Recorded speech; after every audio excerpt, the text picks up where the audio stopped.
merci à vous qui avez pris le rendez-vous. Je vous le disais à l'entame, le processus de réorganisation de la chefferie traditionnelle au Bénin est pratiquement à son dernier stade, si on peut le dire comme ça.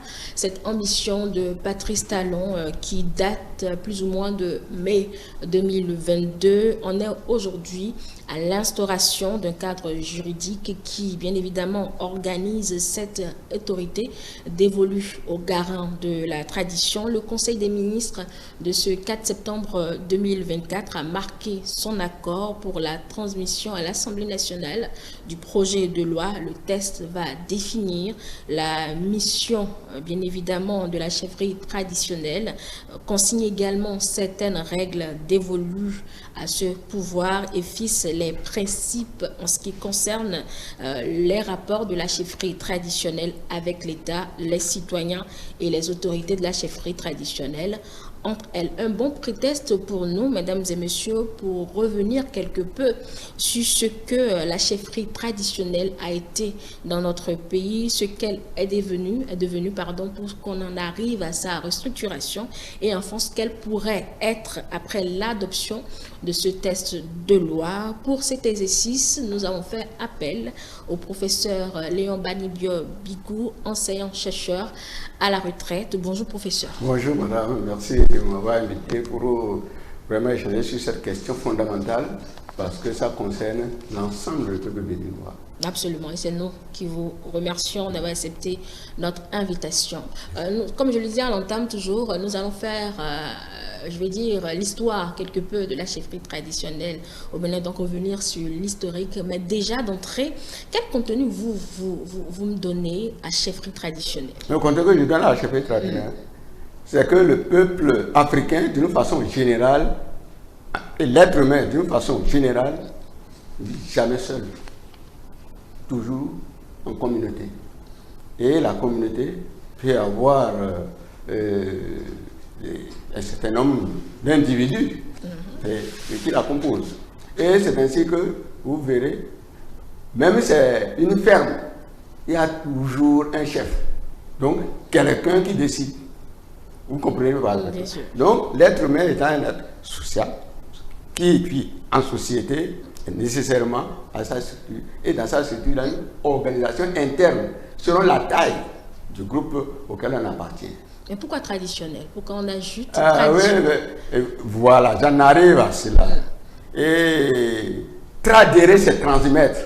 Quand on dit traditionnel, qu'est-ce que les êtres humains qui sont arrivés, qu'est-ce qu'ils ont trouvé en héritage? Dans la tradition.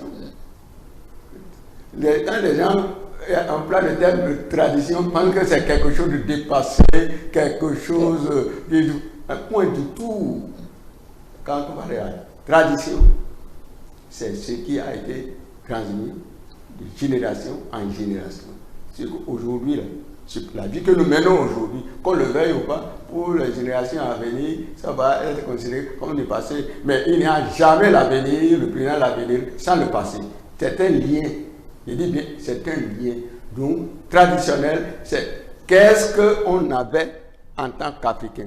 Et souvent, lorsque maintenant, par rapport à l'évolution de l'histoire, d'autres peuples sont venus s'imposer à nous pour nous imposer leur tradition, je dis bien leur tradition, pour nous amener à avoir honte de nous-mêmes, nous imposer leur vision. À partir de ce moment-là, on emploie le terme tradition comme quelque chose de dépassé, quelque chose qu'il faut retirer. Et je ne suis pas du tout de cet avis-là. Voilà pourquoi cette émission est bienvenue. Mais elle est plus ou moins orale, cette transmission que nous avons dans notre culture. Est-ce qu'il y a quelque chose qui reste toujours? Absolument. Absolument. Je dis bien absolument. La belle preuve, quoi. La plupart de ceux qui font des recherches là, est-ce qu'ils vont inventer? L'histoire, ce n'est pas de l'invention. Tous ceux qui écrivent des thèses, ils vont voir qui? Ils prennent des renseignements auprès de qui? Si c'est quelque chose qui était passé, on ne pratiquait plus, il y aurait quoi? Donc c'est pour vous dire que les êtres humains que nous sommes, selon notre milieu culturel et cultuel, il y a un certain nombre de réalités que nous devons partager. Et une fois qu'on se retrouve ensemble dans une nation, autant de communautés, autant de richesses qu'il faudrait mettre ensemble pour que cela soit justement la richesse de la communauté nationale que nous constituons. C'est simple que ça. Restons toujours dans le Absolument. temps. Comment cette autorité traditionnelle fonctionnait au temps jadis? Exactement. L'autorité traditionnelle, regardez, prenez d'abord à partir de votre famille. Quelle est vous là, et nous individuellement, Oui. au niveau de nos familles là?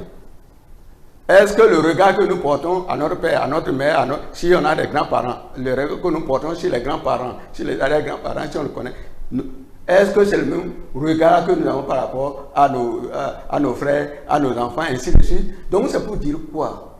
C'est pour dire d'abord, première chose, le respect qu'on a à l'égard des parents, le père et la mère, et surtout la mère, père et la mère. Donc l'enfant, une fois qu'il est arrivé au monde là, il s'est retrouvé entre les bras d'une femme, on dit c'est sa mère. Et à côté d'elle là, on trouve un homme, on dit c'est son père. Et jusqu'à ce que, au fur et à mesure qu'il grandit, on lui dit quelle est l'importance, le rôle du père, l'importance, le rôle de la mère. Et c'est ainsi que vous verrez que pour certaines cultures africaines et au Bénin ici, on dit la vraie maison, il dit la vraie maison d'un enfant, c'est sa maison maternelle. Et quand vous comparez le rôle entre le père et la mère, mais la mère joue primordial dans la mesure où le père peut revenir un enfant, mais jamais la mère. Vous comprenez pourquoi, du point de vue statut, il y a encore cet élément-là qu'il faudrait souligner entre le père et au niveau de la mère. Et ça veut dire quoi? Donc, si à ce niveau-là, il y a une certaine cohérence, une cohésion. Alors, tous les enfants qui viendraient, vous voyez, quand ils ne vont pas attendre des sons contradictoires du père ou de la mère, quand ils ont, cela a un impact au niveau de leur formation, au niveau de leur éducation. Donc les prérogatives étaient éducation. L'éducation claire. Ex-doucher, sortir de et introduire. C'est-à-dire, il faudrait bien former les enfants sur le plan comportemental. Quand on parle de l'éducation, ce n'est pas seulement lorsqu'on est venu nous apprendre la langue ou la culture des autres avant qu'on est éduqué. Nous n'étions pas mal éduqués, nous avions notre éducation en bonne et due forme. D'accord. Alors, quand on entend parler de chefferie traditionnelle, oui, on fait rapidement le lien avec la royauté. Oui. Est-ce que c'est légitime? Je vais vous dire d'abord, il ne faut pas parler d'abord de la royauté. Il faut parler de la chefferie, d'abord du chef traditionnel. Parce que la royauté, c'est quoi? En réalité, fondamentalement parlant, l'élément, c'est d'abord la chefferie avant le royaume. Un royaume n'est pas royaume. Un royaume, c'est toujours à partir d'une chefferie, à partir d'une localité. Ça veut dire quoi? Le royaume, c'est quoi? C'est un certain nombre de chefferies. Vous comprenez bien? C'est là qu'on... Dans un même royaume, plusieurs chefferies. Absolument. C'est-à-dire le royaume, c'est quoi? Comprenez, très souvent, c'est là où je vois que les gens font des confusions. Quand on dit royaume, là, vous avez un certain nombre de chefferies. Et lorsque vous avez un certain nombre de chefferies, c'est-à-dire que vous dominez un certain nombre d'espaces géographiques. Et la manière dont vous gérez l'espace géographique, chacun dans son milieu, cet espace géographique-là devient un espace qui interpelle l'autorité de chacune des communautés. Et lorsqu'il y a un problème qui concerne l'ensemble de l'espace que vous occupez, celui chez qui vous allez vous concerter. Vous comprenez bien. Et très souvent, c'est qui est le premier à arriver pour s'installer. Bon, ils ont leurs règles. Ils ont leurs règles claires et nettes. Et quand ils en arrivent, lorsque on en arrive dans un espace géographique déterminé, un certain nombre de chefferies traditionnelles, donc de villages traditionnels, reconnaissent l'autorité de l'un de leurs, qui c'est celui-là qui passe à un statut supérieur qu'on appelle roi. Parce que chacun est chef dans son village et tout ça. Mais lorsqu'on en arrive, du point de vue ce que nous appelons aussi le poids politique et tout, mais à l'instant, quand il y a un problème qui concerne l'ensemble de la région, ça peut être en bien ou en mal. En mal, lorsque les gens vont venir essayer de conquérir ci et ça, et celui chez qui vous vous retrouvez pour pouvoir organiser la défense. Si, de l'autre côté, c'est en bien, celui chez qui on s'organise pour pouvoir renforcer et tout ça. Alors, c'est celui-là qui, du point de vue administratif traditionnel, qui passe à un statut supérieur qu'on appelle roi. Donc, le roi, il est d'abord chef traditionnel. Vous ne verrez pas un roi qui n'était pas chef traditionnel quelque part là, qui est venu pour dire roi. Non, point du tout. Vous comprenez bien. C'est à ce niveau-là qu'on doit faire beaucoup attention. Quand on dit roi, ce n'est pas le royaume d'abord, c'est d'abord chef traditionnel avant que... Or, au niveau de chaque chefferie, les responsables ont leur secret, ont leur divinité. Vous comprenez bien. Mais tout ce qui concerne tout le monde, de façon générale, la manière dont il faut s'organiser, chacun à son niveau, ce qu'il peut apporter pour obtenir le résultat escompté, c'est cela qui a donc le respect. Donc, ce n'est pas parce qu'on est roi qu'on a la domination, c'est l'accord de l'ensemble de ceux qui lui font confiance par rapport aux objectifs clairs et nets à atteindre dans l'espace qu'ils occupent. Parce que quand les gens, quelqu'un vient, et il n'est pas, peut-être même pas de votre milieu et tout ça, et il est accueilli par l'un des chefs.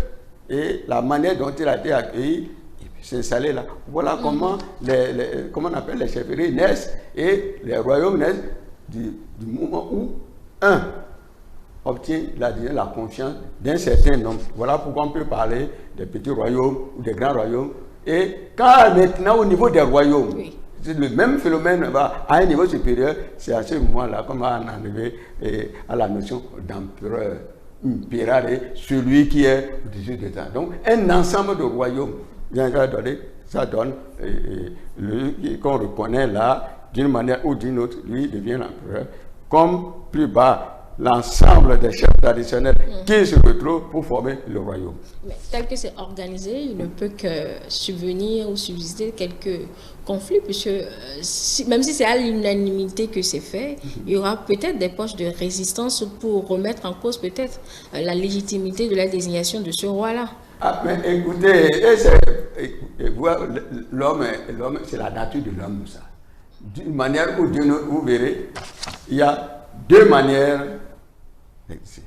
La première manière, ce n'est pas consensus, pas l'accord général. N'attendez pas à 100% que tout le monde puisse aimer pour ceci, cela. Non, ça n'existe pas, ça. Vous comprenez bien. D'une manière ou d'une autre, quelle est la tendance générale qui se dégage? Vous voyez? Et, faire de comprendre, mais un royaume naît de deux manières. Pas épée maniée, je dis bien, pas épée maniée ou pas consensus. Par accord. C'est les deux manières, il n'y a pas autre chose. Donc, à partir du moment où l'autorité supérieure est mise en place par consensus, le statut est différent de lorsque ce n'est pas l'épée maniée. Quand ce n'est pas l'épée maniée, ceux qui sont vaincus, vous pensez, eux aussi se préparent. Justement. Vous comprenez bien. Voilà pourquoi les royaumes naissent, se renforcent, mais disparaissent aussi, parce que ceux qui ont été, d'une manière ou d'une autre, par la force, être au niveau, comment on appelle, de la structure, ils ruminent leur vengeance. Mais tout dépendra donc de la nature et de la que ça peut mettre. Voilà pourquoi des empires disparaissent aussi. Ils naissent, mais ils disparaissent aussi. Comme des royaumes naissent aussi, ils peuvent disparaître. Cela dépend de la manière dont ces entités-là ont été constituées. Et quels étaient les pouvoirs dévolus justement à ces chefs qui deviennent après rois? Voilà. Le pouvoir qui a été en réalité, c'est mon point de vue, il y a ce que nous appelons l'aspect politique. Ce n'est pas la politique que les Européens sont... Non, parce que quand on parle de politique, les gens ne voient que la politique avec l'intervention des Européens et tout ça. Politique, c'est l'art de gérer la cité. Oui.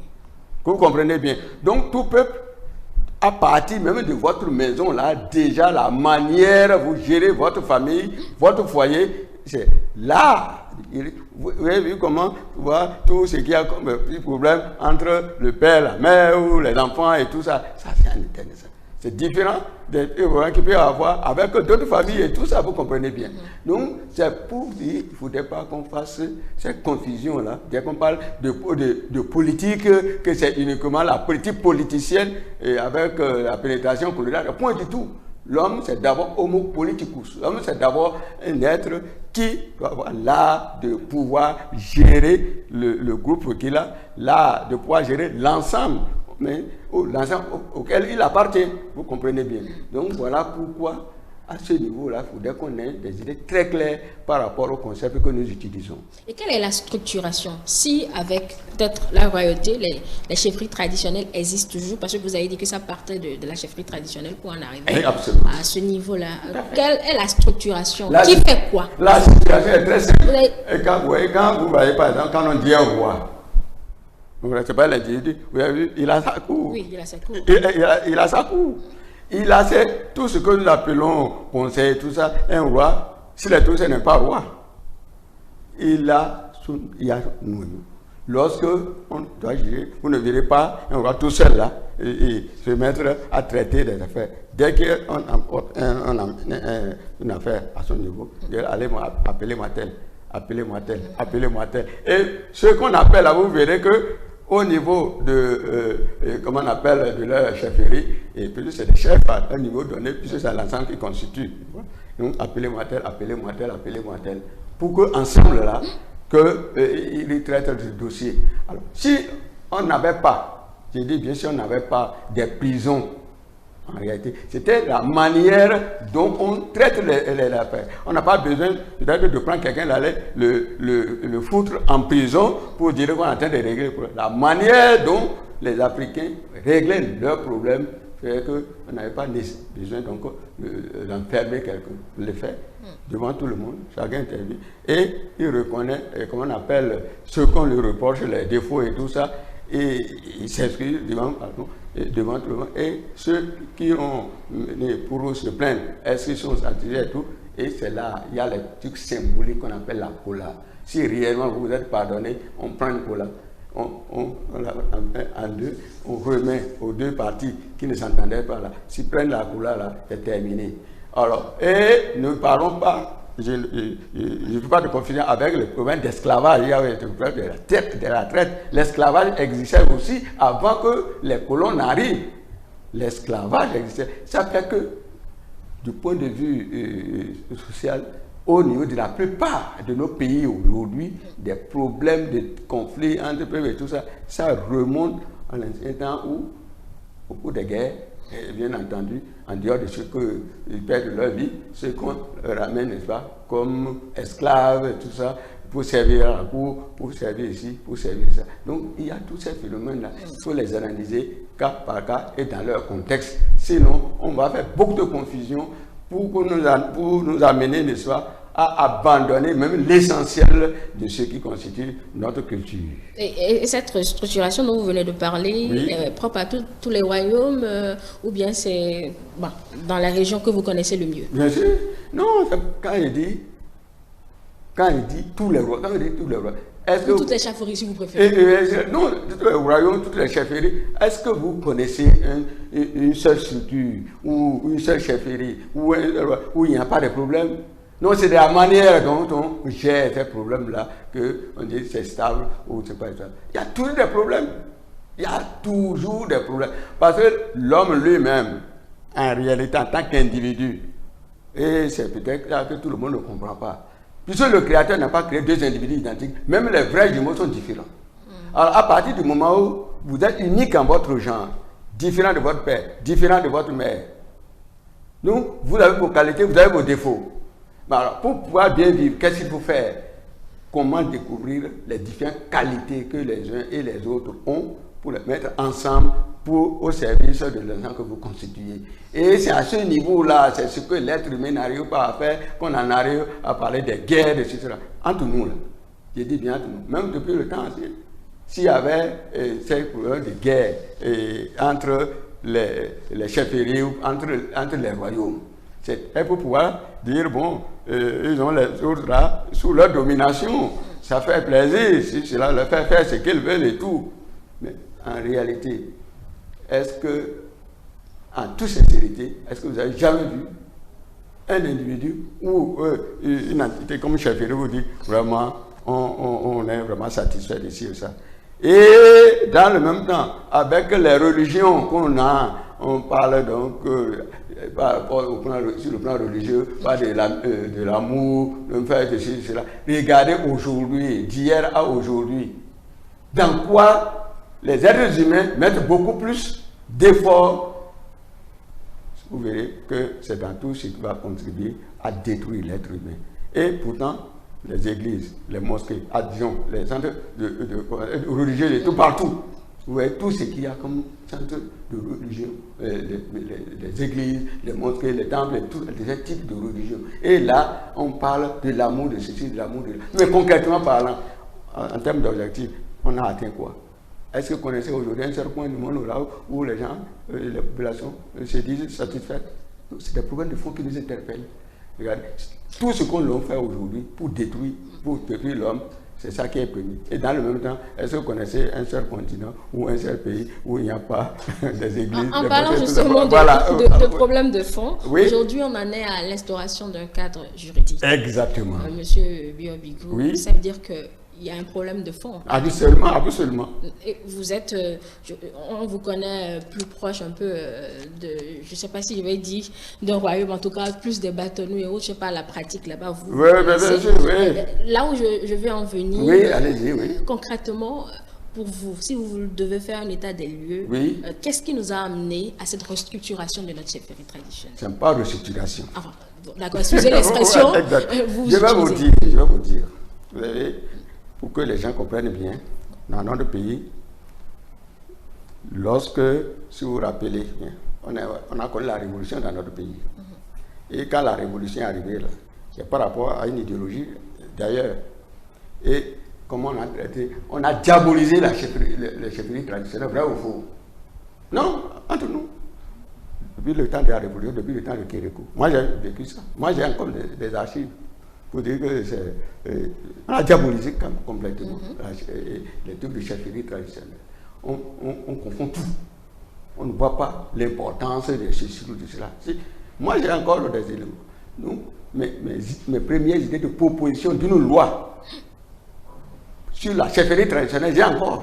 Ça date du temps de quand il n'y a plus de chef, que c'est qu'on appelle, quelle est l'expression que j'utilisais, l'expression révolutionnaire là, que j'utilisais à l'époque pour dire les chefs qui sont là, que des féodaux, la féodalité, il faut mettre à bas la féodalité, à bas ceci, à bas cela. Donc on abat tout ce que nous abattons, tout ce qu'on avait, tout qu'on avait créé comme système de gestion, tout par rapport à un autre regard, et tout ça, il faut balayer ça.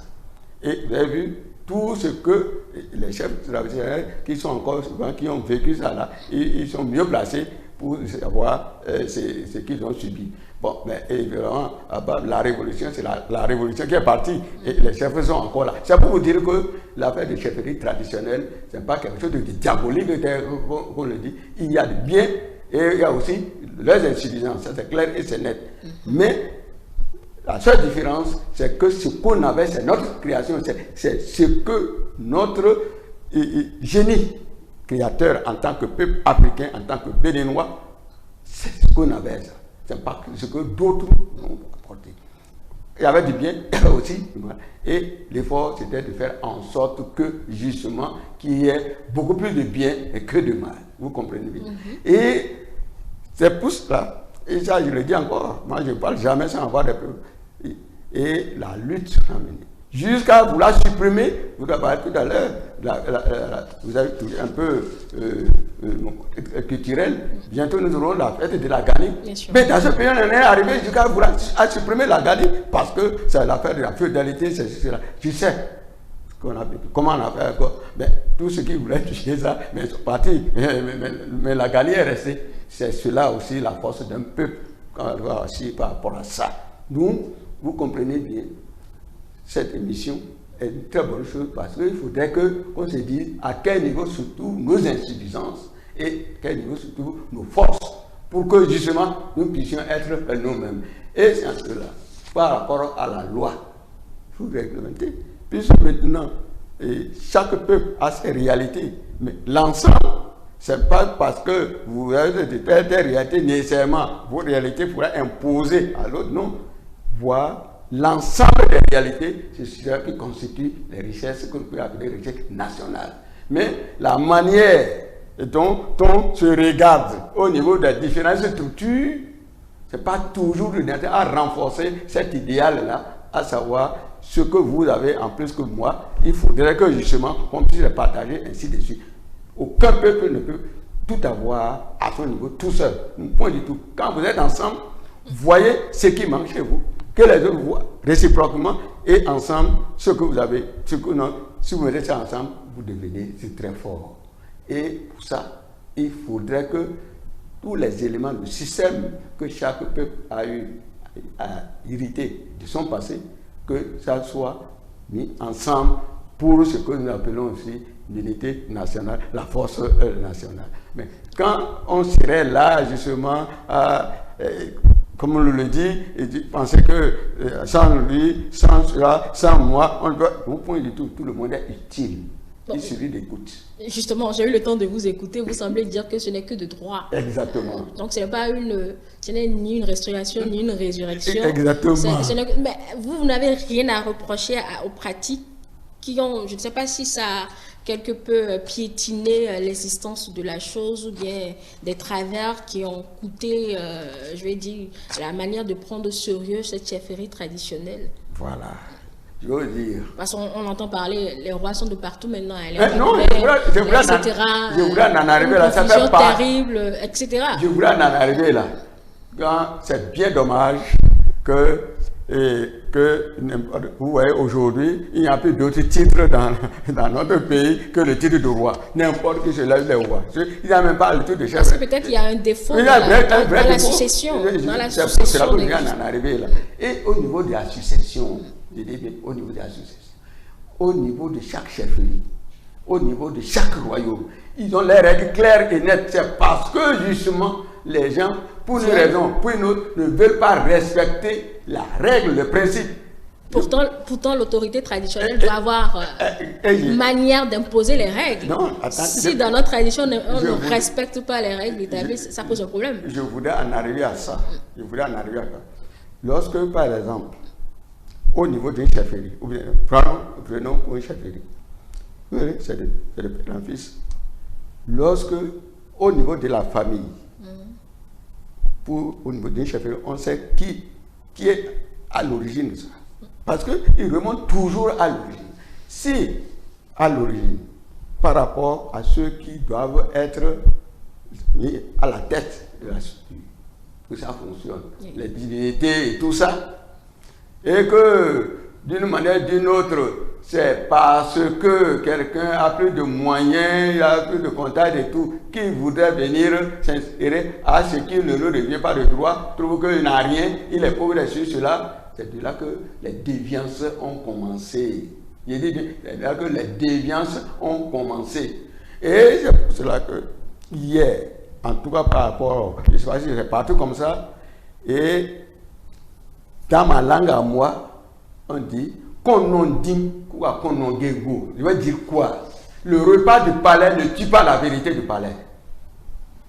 Konondim. Je veux expliquer, c'est quelque chose de très profond parce que nous sommes là pour échanger, non? Konondim à Konongego. C'est le pouvoir. La chefferie même, le pouvoir traditionnel. C'est-à-dire le repas du palais ne tue pas la vérité du palais. Je veux dire quoi? Ça veut dire concrètement, lorsque quelqu'un est au niveau du trône, il y a plusieurs candidats. Et certains, parce qu'ils ont plus de moyens, et par rapport à la hiérarchie qu'il faut suivre, et c'est qu'en suivant cette hiérarchie, il ne passera pas, mais il a des moyens. Alors, il croit que c'est en apportant de gros colis, des sous, des petites de correction à celui qui va décider, celui qui est au trône là, avec son entourage, que c'est en lui apportant des gros colis et tout, qu'on va donner le trône à celui qui a apporté le colis par rapport à celui qui en a véritablement droit, qui est de tout. Parce que c'est aussi question de qui est de tout. Ils ont tout ça, ils ont les idées claires et nettes. Alors, du coup, quand vous amenez ça, et ils examinent, ils tiennent, n'est-ce pas, à leur tradition, à leurs règles, regarde là. Mais ils ne donneront pas de don s'ils ne le méritent pas. C'est pour cela qu'on dit, ce qu'il a apporté là, ça c'est le repas du palais. Il ne peut plus reprendre ça s'il n'a pas obtenu, n'est-ce pas, c'est pourquoi il a apporté le colis. Et c'est la manière justement, c'est cette belle manière là, pour combattre ce qu'on appelle la corruption. D'accord. Alors, aujourd'hui on en est là, oui. Professeur. Oui. Qu'est-ce que vous attendez concrètement de... Bon, je n'ai pas mieux pour dire le mot, mais je vais éviter de vous choquer à nouveau. Qu'est-ce que vous attendez de ce cadre juridique qu'on va mettre en place? Je dis d'abord, c'est déjà une très bonne chose qu'on puisse en arriver à avoir une loi, un texte en bonne et due forme, qui sécurise, je dis bien, qui sécurise nos chefs traditionnels, nos rois. Sécurise. Oui, sécuriser. Non, quand il dit sécuriser, quoi. Aujourd'hui, est-ce que quand il dit roi, aujourd'hui, on a combien de rois nous avons venu, tu vas dire quoi? Il y a les vrais, il y a les faux. Bon, le Conseil des ministres nous a informé qu'ils ont moi catégorisé attendez, donc, on arrive là. Oui. Donc quand je parle comme ça, là, je sais de quoi je parle. Bien sûr. Aujourd'hui au Bénin, là, tout le monde, il n'y a plus d'autres titres que le titre de roi. Il y en a un, deux, mais pas. Alors du coup, il y a les vrais, il y a des faux. Et c'est souvent des faux qui sont plus nombreux. Alors du coup, ça ternit l'image, n'est-ce pas, de la structure traditionnelle. Il faut réellement que nos structures traditionnelles, telles que dans leur valeur, dans leur hiérarchie, là, puissent être respectées. Et donc, lorsqu'il y aura une loi, je dis bien, lorsqu'il y aura une loi, pour pouvoir les rendre complètement dépouillés quoi, de ce qui faisait leur force, de dire là, il va problème. Mais aujourd'hui, là, par rapport à cette loi, si elle va dans le sens de pouvoir permettre aux chefferies, au royaume, de respecter leurs traditions, parce que si vous n'en avez pas droit, vous n'en avez pas droit. Ce n'est pas parce que vous avez des millions, vous avez cela, que vous devez nécessairement dire il est un pauvre, qu'est-ce qu'il va faire? Donc, un pauvre, pour que justement, c'est pour régler ces problèmes qui ne nous honorent pas. Je dis bien qui ne nous honorent pas. Si ce n'est pas votre droit, ce n'est pas votre droit. Aussi simple que ça. Si il faudrait, celui qui est de droit, ce n'est pas question d'argent, ce n'est pas en termes d'argent, ce n'est pas en termes monétaires, c'est en termes, en manière dont celui qui est là peut faire avancer, n'est-ce pas, comment on appelle, ses habitants, ses peuples et tout ça. C'est pour cela que la chefferie traditionnelle avait des règles strictes. Il y a là, ça ne va pas. Mais au fur et à mesure que le monde évolue, on va vers la facilité, alors la corruption prend le pas sur les réalités. C'est ce qui, malheureusement, qui ternit l'image de ces structures-là, qui sont des structures nobles, parce que héritées de nos ancêtres. Donc sécuriser. Ah oui, sécuriser. Ah oui, ouais, sécuriser. Mais quand on aura fini de les sécuriser, excusez la question prochaine, c'est... Non, on est là, de toute façon, vous me connaissez. Hein, donc, à quoi vont-ils servir concrètement? À quoi? À quoi vont-ils servir? À quoi vont-ils À quoi va-t-elle servir si vous préférez, si on parle en termes de... Très bien. Non, vous avez très bien. Parce que bon, oui, on a une autorité d'État. Bien sûr. On instaure un cadre juridique. J'ai dit d'abord l'autorité d'État. Oui, j'ai dit l'autorité d'État. Quelqu'un à la tête de tout. Est-ce que quand quelqu'un qui est à la tête de tout, il a toutes les connaissances? Est-ce qu'il a toutes les connaissances? Bon, s'il n'a pas tout... Non, j'ai dit, non, on est en train de parler de la culture, non, de la chefferie et tout ça là. J'ai dit, il y a plusieurs dimensions dans l'être humain. Quand on parle de la culture, est-ce qu'on ne parle pas des cultes? Quand on parle de la culture, des cultes et tout ça, vrai ou faux? Est-ce que tout le monde qui a la maîtrise des cultures, de toutes les cultures, maîtrise de tous les cultes? Quand on rentre dans le domaine de la spiritualité, qui a la maîtrise de tout ça? Donc faisons beaucoup attention par rapport à l'esprit, à l'idée que notre colon nous a impliqué pour pouvoir mieux nous dominer par rapport à ce que nous-mêmes, pour pouvoir nous amener, vous voyez, première chose, nous amener à avoir honte de nous-mêmes. C'est ça d'abord qu'il faut éviter. Donc qu'on ait qu'on sécurise les vrais chefs traditionnels. Les rois, c'est déjà combattre l'idée que l'Occident nous a imposée, à savoir leur idée à eux là, et pour que nous soyons toujours justement le esclave. Vous restez toujours avec l'Occident, bon. Non, bien sûr, je le dis. L'Occident aussi. On n'a pas déjà dépassé cette époque-là. L'Occident nous impose ses manières de voir. Non, je pose la question, professeur. Oui. Est-ce qu'on n'a pas déjà dépassé ça? On a déjà dépassé un peu l'Occident. Non, attendez.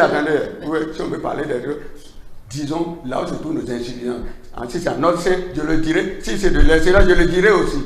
Vous comprenez aujourd'hui là. Pourquoi? Jusqu'à présent, je dis bien jusqu'à présent. Je donne terre à terre. Quand on parle de, pour certaines cérémonies, on met tenue correcte. Ça veut dire quoi? Non, n'ouvrons pas ce débat-là. N'ouvrons pas ce débat-là. C'est pour vous dire qu'il faudrait voir les choses par rapport à nous-mêmes. Si demain, nous voulons que les choses changent favorablement par rapport à nos réalités culturelles. Si ce n'est que pour garder oui, bien sûr. les cultes, comme vous l'avez dit, sécuriser donc le haut pouvoir spirituel que nous avons au pays, bon, est-ce qu'on a besoin d'un encadrement tel que c'est fait aujourd'hui? Je dis, et je le répète, par rapport à nos réalités, la manière dont ça a été bafoué tout jusque-là, qu'on prenne, c'est clair, parce que les réalités sont là et on ne peut pas nier que les mettre en sécurité. Mais pour éviter tous ces désordres qu'on est en train, j'ai dit oui pour ça. Vous comprenez bien. Parce que si on parle de l'indépendance, si on parle de nous-mêmes là, mais il faut que d'abord ceux qui parlent, qu'on puisse les écouter. Et qu'on puisse les écouter, il faut que ça soit réellement dans le sens de ce qui renforce le peuple béninois, les peuples africains en général, et le peuple béninois par rapport à ces réalités. C'est clair à ce niveau-là. Nous devons faire notre autocritique, à quel niveau se trouvent nos insuffisances, mais à quel niveau aussi, comment on appelle, ceux qui pensent qu'ils sont là pour faire notre bien, en réalité, ils nous font du mal à certains niveaux. Le chef de l'État en 2022, quand il recevait les chefs traditionnels, il disait vouloir également leur conférer le rôle de conciliateur, justement dans l'affaire publique. Voilà, c'est très bien, exactement. Vous comprenez, lorsque par exemple, vous êtes face à quelqu'un, je dis bien, face à quelqu'un, la manière dont les gens règlent leurs problèmes, je l'avais dit tantôt, la manière dont ils règlent leurs problèmes au niveau des palais et tout, il n'y avait pas besoin de prison. Vous comprenez bien. La manière, c'est pas qu'il n'y avait pas de voleurs, c'est pas qu'il n'y avait pas de gens qui arrivaient à trouver certaines règles de la société, mais c'est de la manière dont ça se règle, on n'avait pas besoin de mettre des gens en prison. Alors, en toute sincérité, si le système de prison, c'est ce qu'on nous a imposé pour mettre des gens en prison et tout, si c'était un système efficace, on devait assister à quoi? On devait assister à la fermeture des prisons. Mais nous assistons à quoi? À l'ouverture des prisons. Ça veut dire que le système est mauvais. Parce que c'est une question d'éducation, formation de vision. Vous comprenez? En tout cas, c'est mon point de vue que je vais défendre partout. Oui, absolument. Oui, mais l'ironie du sort. Attendez, je pose la question. L'ironie du sort, mais cette chefferie, cette autorité traditionnelle existe quand bien même les prisons que vous semblez décrire là. Exactement. Ça veut dire qu'ils n'ont pas aussi joué leur rôle. Exactement. Donc, ce n'est pas eux qui vont seulement fermer les prisons telles que vous l'espérez. Non, c'est pour dire, quand on en arrive, le rôle de conciliation et tout ça, est-ce qu'ils sont écoutés? Quand les problèmes arrivent là, est-ce qu'on va les voir? Est-ce qu'on a amené, donc, en réalité, si c'est des vrais rois, est-ce qu'on a amené des affaires au niveau des rois, est-ce qu'ils ont été écoutés? Est-ce qu'ils ont été écoutés? Moi, j'ai évolué avec un certain nombre, au niveau du Niger et tout, certains, beaucoup préfèrent aller, comment on appelle, veulent aller vers les chefs traditionnels, régler leurs problèmes, que d'aller au commissariat, que d'aller à la gendarmerie, et vous comprenez bien. Tout ça dépend de la manière dont justement les gens considèrent ces chefs traditionnels. Or, de génération en génération, quand il y a défaillance, vous voyez la manière dont ça génère, surtout quand on est allé à l'école, on va même dire, bon, il faudrait quoi que maintenant les rois ou les chefs traditionnels ou les rois, il ne faudrait pas qu'ils soient des analphabètes, qu'ils soient à l'école, etc. Donc, sincèrement, il y a un certain nombre de valeurs qu'il faudrait sauvegarder lorsqu'on respecte les structures. S'ils ne sont pas écoutés, bien entendu, ça ne donnera pas de résultats. Voilà pourquoi je dis avec cette loi, pour qu'on en arrive à clarifier ce que réellement va être la chefferie traditionnelle, ce que c'est qu'un roi, le rôle qui doit jouer, c'est clair et net. Et quand on est au niveau politique, c'est pour tout le monde et il y a certains aspects que nous ne pouvons pas prendre en compte fondamentalement. D'accord. Alors je vous demandais tout à l'heure la cohabitation de ces deux autorités. Est-ce qu'il n'y a pas risque qu'il y ait collision? Une sorte de collision, oui. Collision, point du tout. C'est une question de... Mais justement, les chefs traditionnels, les chefs traditionnels, les rois sont là justement pour aider celui que le destin a voulu placer à la tête de notre pays, parce qu'il s'agit de plusieurs communautés. Donc au niveau de chaque chef, lorsqu'il y a un problème au niveau national et tout, chacun a son idée pour pouvoir. D'ailleurs, moi je considère cela comme aide qu'ils doivent apporter à mieux gérer le pays qui constitue la nation. Vous avez faire le 70 populations, cultures différentes et tout, au niveau ne peut pas tout avoir. Et ceux qui peuvent vraiment les aider, ce sont ces chefs-là. Vous ne pouvez pas aller dans un village entier sans qu'il y ait un chef. C'est la manière dont ils sont là, la manière dont ils vont pouvoir collaborer par rapport à la vie de la nation. C'est à ce niveau-là qu'ils sont très très difficiles. Mais si tout le monde est chef, et tout ça, ça donnera quoi?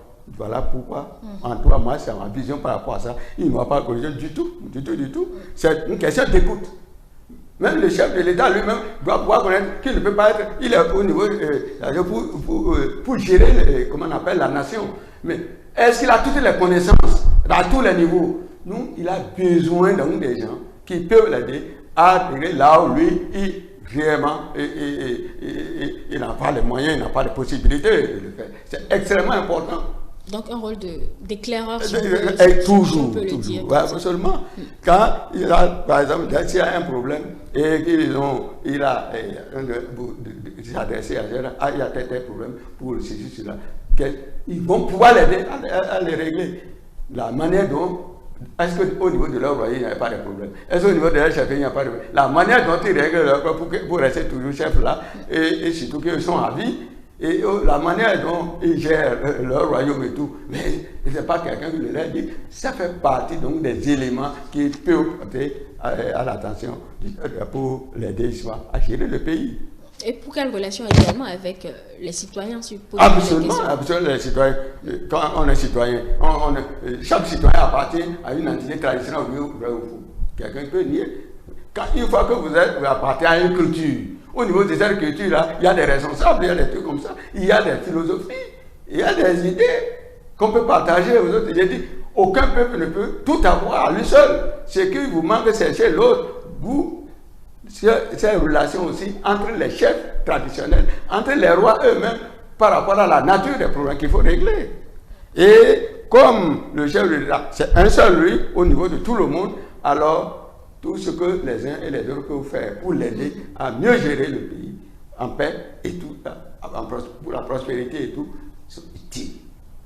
Bien évidemment, ils sont utiles. Alors, on va revenir maintenant, professeur, si vous voulez bien, à comment ils fonctionnent maintenant, comment ils vont fonctionner dans chacune de leurs... dans chacun de leurs royaumes, j'allais dire.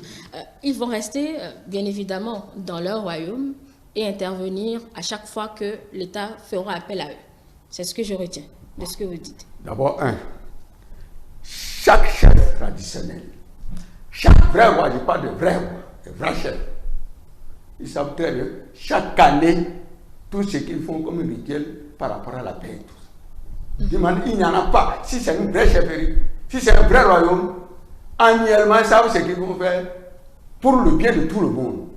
Quand je dis tout le monde, si c'est au niveau de sa chefferie, c'est au niveau donc, du royaume. Et maintenant, vous voyez, chaque année, demandez Si on voit des prières, ça et là, exactement. Ils ont, chaque année, il y avait à telle époque. Et lorsqu'il y a, par exemple, un problème aussi qui survient, une sorte de catastrophe naturelle, ils savent ce qu'il faut faire pour atténuer et tout ça. C'est en cela qu'ils sont utiles. Il y a des où nous, intellectuels, là, nous ne sommes pas puissants du tout, nous ne sommes pas, on connaît pas, mais on est là pour les belles théories et tout, mais pour la réalité des faits, il faut faire référence à ces gens-là. D'accord. Alors, aujourd'hui, bien avant qu'on en arrive au cadre juridique, oui. Aujourd'hui, les royaumes continuent, enfin, pour ceux qui existent encore, ils continuent de faire ce qu'ils peuvent. Par exemple, vous avez donné cette idée de la Gani qui aura lieu, je pense, la semaine prochaine, oui. Si ma mémoire elle est bonne. Elle est bien bonne. Oui. Alors, voilà. Est-ce que, au-delà de la portée culturelle, tout ça a un intérêt particulier pour, je vais dire, la survie d'un État? Quoi? Tous ces rites, etc., que nous observons, de l'existence de la chefferie traditionnelle. L'existence de la chefferie traditionnelle, je l'ai dit et je le répète. Ma question, je vais me faire un peu plus clair. Je dis tous ces cultes que nous observons, oui. Est-ce que c'est dans l'intérêt peut-être de la nation ou bien c'est juste pour garder nos rites à nous du pays? Non. Tout ce qui est fait dans le sens du bien ou même du mal, si c'est dans le sens du mal, ne pensez pas que c'est uniquement pour ça. Vous ne pouvez pas déterminer la limite du mal. Tout ce qu'ils font comme rituel, vous verrez si vous allez, ils le diront non seulement pour leur chefferie, mais ils le diront pour l'ensemble du pays auquel ils appartiennent.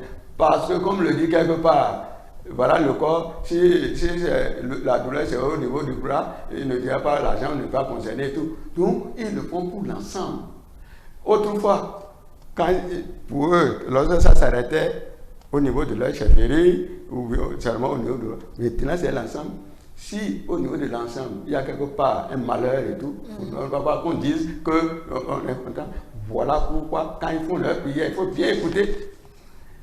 Même au cours de la Gani, vous faites les prières. Il y a une prière qui est faite. Bien sûr, quand on va la Gani, c'est le parcours des sites traditionnels, le lien avec les ancêtres. Chaque année, vous pouvez aller voir, ça fait au moins 11 sites qu'il fallait. Et quelle que soit la croyance religieuse de celui qui a la tête de il peut aller 1000 fois à la Mecque. Si c'est lui qui est là, il doit faire tous ces rituels-là et c'est au niveau à tombe des ancêtres. Chaque année. Et c'est pour tout le pays. Et pour toute l'Afrique, pour la paix. Ça, c'est un sens, absolument. Donc, tout ce qu'ils font là, ce qu'au niveau administratif, vision de l'extérieur, là, eux, là, ils vont plus loin, justement. Et c'est pour cela, poser la question, si au niveau d'une chefferie, non, on n'a rien à faire, ou bien on a ceci, là, il faut savoir que c'est pas... Aujourd'hui, moi, j'ai vous en face de moi, donc je ne peux que vous poser la question à vous sur voilà. L'utilité, justement, de ces cultes. C'est pour tout le pays. C'est pour tout le pays. Et quand le pays même a des problèmes et tout, il saura comment les contacter pour qu'on puisse l'aider à résoudre le problème qu'il a en face. D'accord. Alors, aujourd'hui, en dehors peut-être de la Gani à laquelle nous faisons allusion, professeur, oui. Est-ce qu'il y a, je vais dire, d'autres célébrations qui valorisent justement ce que nous avons? Absolument, c'est pour cela justement l'importance encore de ces chefs traditionnels, de ces rois. Si on ne les considère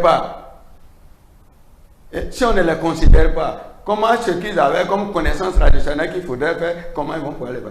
Par exemple, au niveau de la culture, le premier mois qu'on appelle la fête de Donkonro. Quand on dit fête de Don, c'est le feu. Jet de feu. C'est le premier mois de l'année traditionnelle.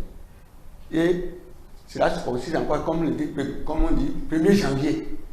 Dans le système que nous connaissons. Ça fait au niveau des peuples, leur réalité, leur aussi, leur calendrier et tout. Bon, je prends le cas que je connais le mieux.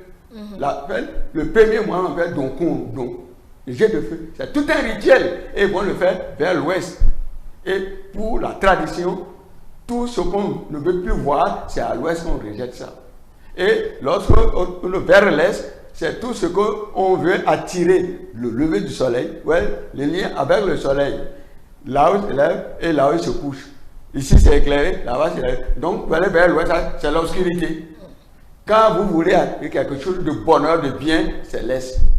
tout ce que vous ne voulez pas voir encore, c'est l'Ouest. Voilà pourquoi, à ce rituel-là, le monde, et c'est même le chef de village qui sont devant, qui vont vers l'Ouest, faire leur prière, et ensemble, ils font ce jet-là, et personne ne va retourner derrière.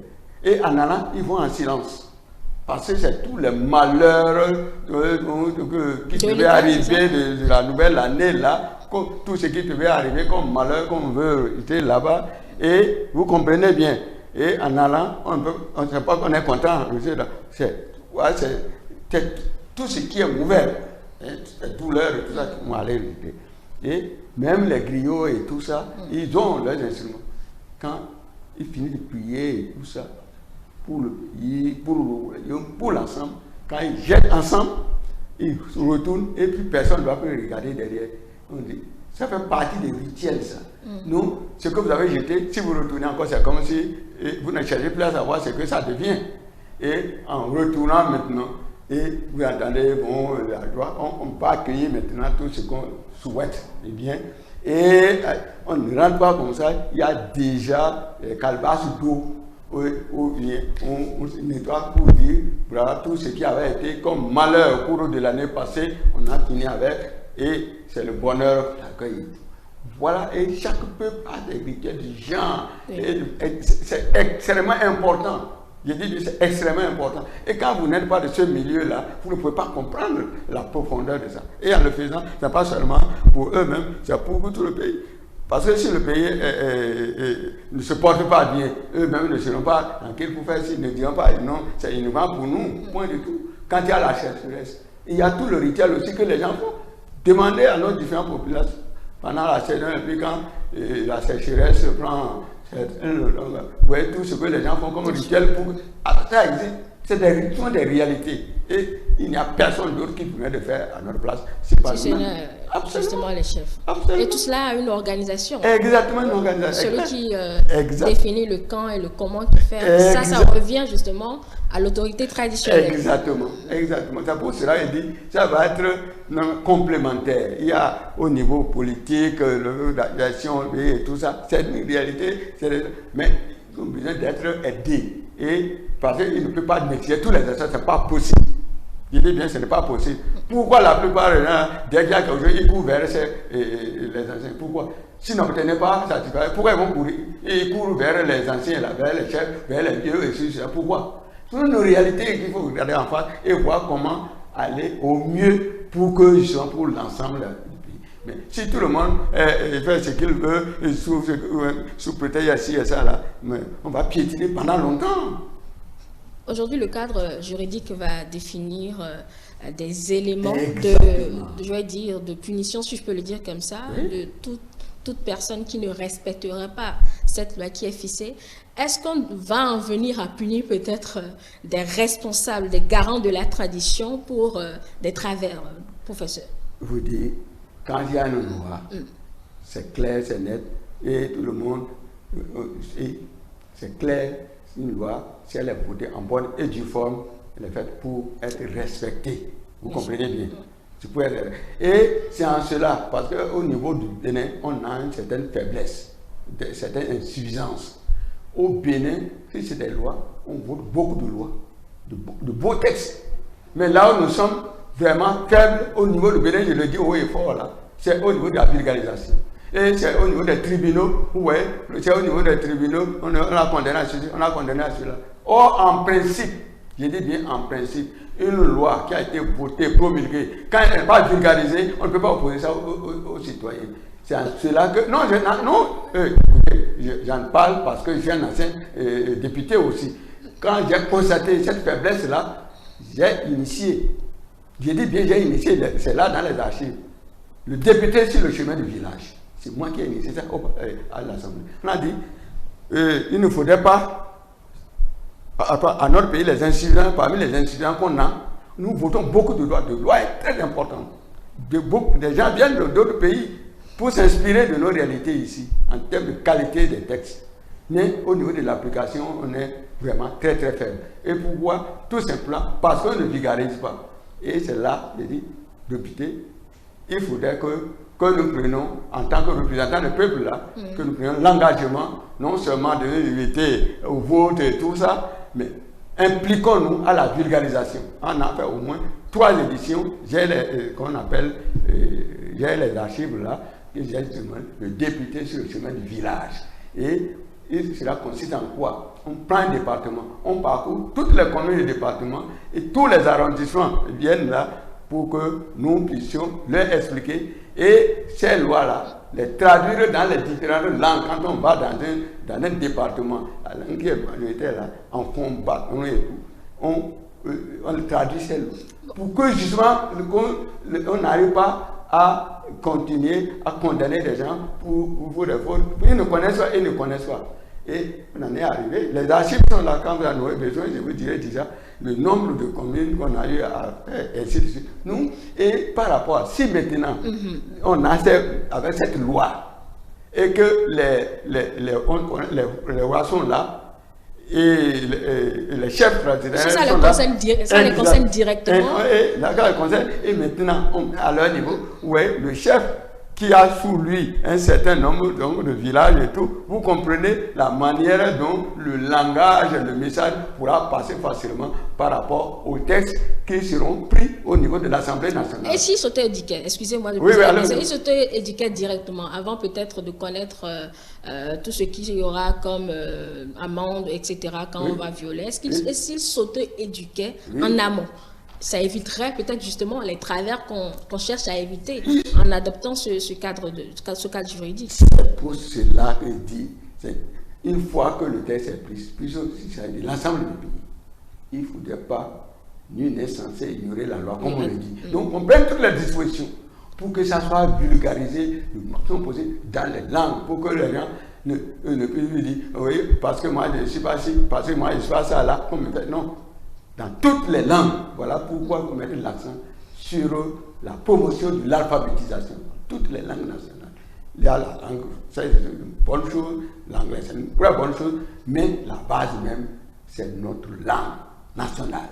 Et qu'on fasse tous ces efforts-là. Et tous les textes, surtout les textes fondamentaux, par exemple, la Constitution, dans les différentes langues, pour qu'un citoyen ne puisse plus dire non, je ne connaissais pas. On est en train de me faire. C'est parce que les gens ne connaissent pas, ils pensent que ça fait de la violation. S'ils connaissaient, ils ne trouveraient pas qu'ils ne violeraient pas. Si le viol, ça veut dire qu'il a fait exprès. Mais faire en sorte qu'il soit au courant de ce qu'il doit faire, de ce qu'il ne doit pas faire. Quel que soit son statut de citoyen, même sur le roi lui-même, le chef lui-même doit savoir quelles sont les limites de son pouvoir. C'est très clair ça. Ce sont les limites de son pouvoir, ce qu'il peut faire.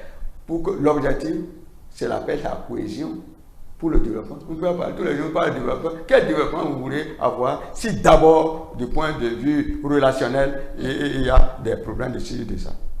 Bonne question. Allez. Donc, chacun doit auto-juger aujourd'hui pour qu'on en arrive à... Absolument. Alors, les rois, depuis qu'ils ont appris... Bon, je sais que vous en côtoyez tout au moins, celui de... Je ne sais pas si c'est le roi de Niki ou c'est pas... Enfin, excusez mon inculture sur ce chemin. Depuis qu'ils ont appris que le projet a évolué, je ne sais pas si vous avez interrogé celui que vous connaissez le mieux. Qu'est-ce qu'il en dit? Non, mais vous savez... Ils ont bien salué cela. Je vous ai dit depuis quand ça depuis le temps de Kirikou, j'ai dit c'est un vieux dossier. Bien sûr. Un vieux dossier. Qui se matérialise aujourd'hui. Et qui se matérialise maintenant, j'ai dit, il faut saluer cela. Parce que le véritable salut national commence par là. Regardez, lorsque, en 2008, on a la conférence des rois, la conférence des rois et dignitaires du Bénin, ils faisaient partie du comité d'organisation. En 2008, les têtes sont encore là qu'on a coûté.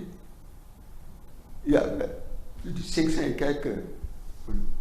C'est à ce niveau-là. En 2008, je parle de 2008, les archives sont encore là, les rapports sont encore là. Les rapporteurs généraux. Nous, tout ce qu'on a dit pour qu'on prenne un test en bonne et due forme. Et les rois eux-mêmes qui étaient là, qu'on les a accueillis par groupe culturel pour un certain nombre de programmes, tout, depuis 2008. Et bien avant ça, je vous le dis, quelqu'un deux, avec tout ce travail qu'on a eu à faire. Et qu'aujourd'hui, si on en arrive à ce comment on appelle, qu'on puisse voter cette loi-là, dont l'idée ne date pas d'aujourd'hui, il faut saluer cela. Il faut saluer cela. Et lorsque les députés auront fait leur travail en bonne et due forme, la première des choses à faire, quand c'est promulgué, la première des choses à faire, et là vous pouvez compter sur moi si je suis en bonne santé, ça doit être de la vulgarisation de façon intensive pour que partout où on est sur le plan national, il n'y a pas un seul point où il n'y a pas de chef traditionnel, où il n'y a pas de loi. Donc tous ceux qui auraient été reconnus par la loi, comme c'est au niveau de la SAQ, ils doivent pouvoir connaître ces là par rapport à leur sujet. Pour que, et vous verrez l'effet que ça peut avoir au niveau des commissariats, parce que au niveau des commissariats, comment on appelle les tribunaux, vous verrez lorsque cette loi et qu'on en arrive à que les députés ont vraiment joué leur rôle et de contribuer à la vulgarisation de ces textes, vous verrez, c'est quelques années, le changement de comportement favorable que cela pourra avoir. Merci beaucoup. Non, c'est moi. Alors, nous avons encore une quinzaine de minutes. Non, il n'y a pas de problème de toute façon. Peut-être qu'on va consacrer ces dernières minutes sur, bien évidemment, cet événement qui arrive la semaine prochaine, qui est la dernière dont on a parlé quelque peu tout à l'heure. Et il y a cette arène qui est, je vais dire, en train d'être revue. Le gouvernement a tout un projet là-dessus. La construction est en train d'évoluer. Cette année, est-ce qu'il y a une particularité de cette gagnie? Non, il n'y a pas de particularité, mais c'est-à-dire qu'au niveau du nouveau site, ça va très bien. Et bon, il y a eu quelques retards au niveau des travaux, mais l'année prochaine, je crois que la gagnie sera au niveau de ce nouveau site-là. C'est très bien saluer cela. Et quand ceux qui iront cette année à la gagnie là, bon, ils peuvent aller visiter le nouveau site. Les travaux sont très bien avancés. Et en tout cas, au niveau du peuple Batonou, il y a toujours un plus par rapport à la Ghanie, il n'y a jamais quelque chose de statique comme ça. Parce que par rapport à la Ghanie, ce qui a été souhaité et tout, et après la Ghanie, un point, quand il y a eu des insuffisances et tout, et un compte pour la Ghanie qui suit. De telle manière que, et après la Ghanie de l'année dernière, au niveau du palais, il y a une rencontre au niveau des rois. Et par exemple, on parle de Sinamboko, c'est le roi des rois, donc ils convoquent les autres rois pour échanger. Ou l'empereur, enfin, je ne sais pas. Le roi ou l'empereur? Non, moi c'est l'empereur chez nous, c'est Sinamboko en Batonou, c'est le roi des rois. D'accord. Comme le Moro Naba, chez les Mossi là-bas, qui est le supérieur, le chef des chefs Mossi. Le terme empereur, c'est le terme français, tout simplement. Et l'équivalent, c'est l'empereur et l'empereur. Là encore, les archives des Anglais et des Français, un parlant de l'empire du Borgo Bariba, et c'est pas moi, je n'ai pas de rien du tout. Les cartes sont là, vous comprenez bien. Donc, pour nous, c'est le Sinamboko. Et le Sinamboko, en français, c'est l'empereur. En Moussi, les Moussi, c'est Moro Naba. Donc, chaque peuple avait ses réalités pour traduire les mêmes choses, mais dans leur culture. Vous comprenez bien. Quand je dis Sinamboko, là, c'est l'équivalent d'empereur dans d'autres cultures.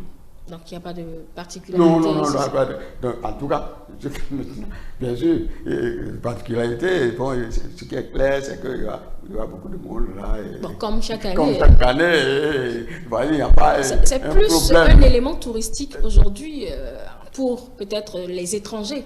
Vous qui êtes de la localité, vous maîtrisez le contenu, la valeur, etc.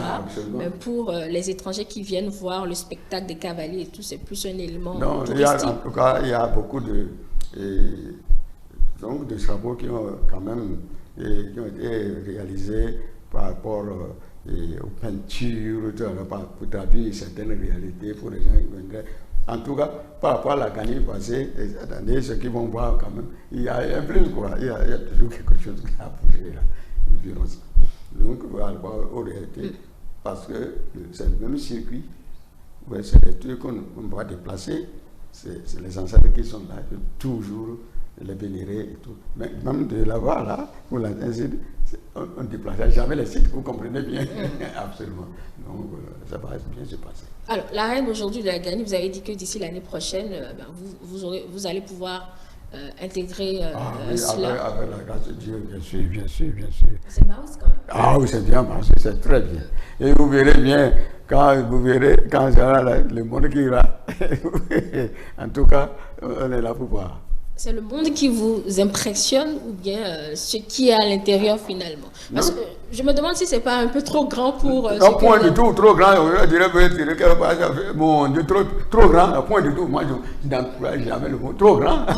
Si c'est pas grand, alors. Oui, mais vous vous imaginez, l'espace où on est, l'espace où on faisait la Ganie, là, c'est exigu. Parce que d'abord, vous voyez, et pour les coudres des chevaux, avant que le cheval, il faut quand même, oui. Vous comprenez bien, c'est trop exigu, l'ancien site là. Là-bas, oui, c'est bien, ça répond à l'image, n'est-ce pas, de la réalité, donc, pardonnons, pour la Ganie. Là, vraiment, franchement, c'est une très bonne réalisation. Et vous verrez, parce que les gens ne voient pas seulement la Ganie. Le peuple, dans l'état de Kora State, qu'on appelle le Barutin Local Government, tout ça c'est le Borgo oriental. Et toujours le Sinamboko de Niki. Donc, ne voyez pas seulement du côté, là on est au Borgo central, quand on parle à Takora, la Libori, et Borgo, et la Takora, tout ça là c'est le pays Batonou ça. Et depuis l'état de Corée jusqu'à présent, donc l'effort est fait pour maintenir quand même ces hiérarchies-là, et pour qu'il y ait moins de dysfonctionnement dans le système. Voilà. Est-ce que vous avez appris encore qu'il y a quelqu'un qui veut remettre en cause l'autorité de Niki? Non. En tout cas, jusqu'à présent, l'essentiel est fait pour qu'on respecte vraiment cette tradition-là. C'est pour quelle date déjà? Eh bien, le 13. Le vendredi prochain déjà, c'est la veille. Il faut pouvoir sortir les tambours sacrés. Et le lendemain, le 14, le parcours rituel. Et le 15, renouvellement d'allégeance au Sinamboko. Malheureusement, beaucoup de gens n'entendent plus ça. Ils voient seulement le parcours. Oui, il y a beaucoup d'éléments qui sont cachés au public. Il y a beaucoup qui sont pas cachés, mais quand les gens savent comment on va faire. La Ganie, la veille. Dans l'après-midi, on sort les tambours sacrés. Ça sert à quoi? Ah oui, il faut annoncer les tambours sacrés. On sort les tambours sacrés et c'est la veillée jusqu'au lendemain. Ceux qui veulent aller dormir, la veillée, c'est pour la veillée, c'est pas pour les mettre là seulement. Et le lendemain, à partir de midi 13h, c'est la sortie du Sinamboko. Pour le parcours rituel. Le parcours rituel, c'est au niveau des sites de prière, des tombes, des choses. Et chaque site avec son histoire. Et ça, quand ils reviennent, donc c'est le premier élément du deuxième jour, là, le parcours rituel. Après le parcours rituel, et ça, ce qui suit, c'est le passage au tambour sacré. Pour les ayants droit, tous ceux qui ont droit au tambour sacré, pour être honorés. Là. Et quand ils sont là à la Ganie, ils passent devant un tambour sacré. Et ça, jusqu'à ce que tous ceux qui ont droit passer devant un tambour sacré. Et qu'ils sont arrivés là, c'est fini. Et les manifestations culturelles, partout, ça bouge à Niki. Et le lendemain, et comme par hasard, le jour là, de la Ganie, ce sont ceux qui viennent, qui peuvent faire des dons au Sinamboko et tout ça. Mais pour la Kaesi, cette fois-ci, c'est autour du Sinamboko de faire des dons. C'est des dons symboliques. Donc, le symbole n'est pas là seulement pour recevoir des dons, mais aussi, et peut-être que le lendemain aussi que ça soit. Et c'est là, les gens vont se retrouver par clan, par génération, et ainsi de suite, pour venir renouveler leur allégeance au Sinamboko. Or, avant ça, on ne peut pas ça au public. C'est ce qu'on appelle le conseil annuel des rois. C'est à l'intérieur du palais que ça se fait.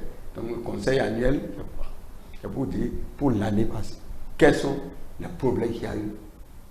Et c'est à ce conseil-là que n'importe quel roi, quel que soit son statut, a le droit de faire des reproches au Sinamboko s'il a vraiment failli quelque part.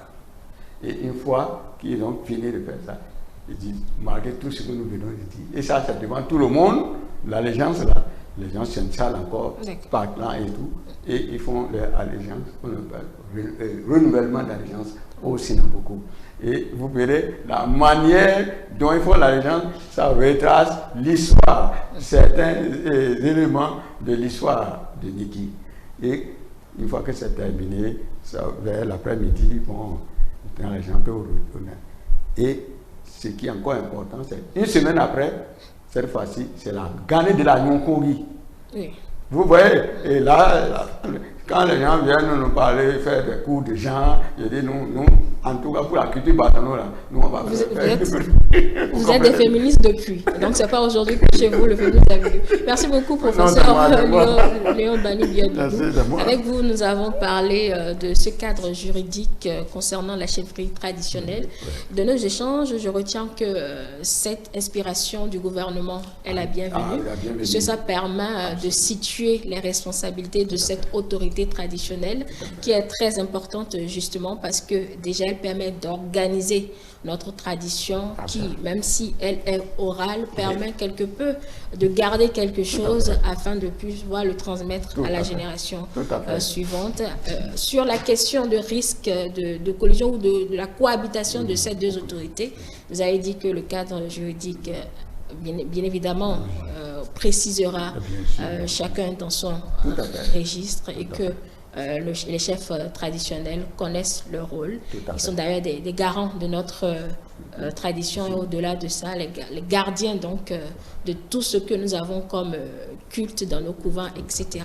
Et également ce rôle de conciliateur auquel vous avez fait allusion parce que ça permet quelque peu de conseiller l'autorité centrale, l'autorité de l'État, sur peut-être des chapitres non maîtrisés, de conseiller et également contribuer à la vulgarisation de notre culture à travers bien évidemment tout ce que nous avons cité.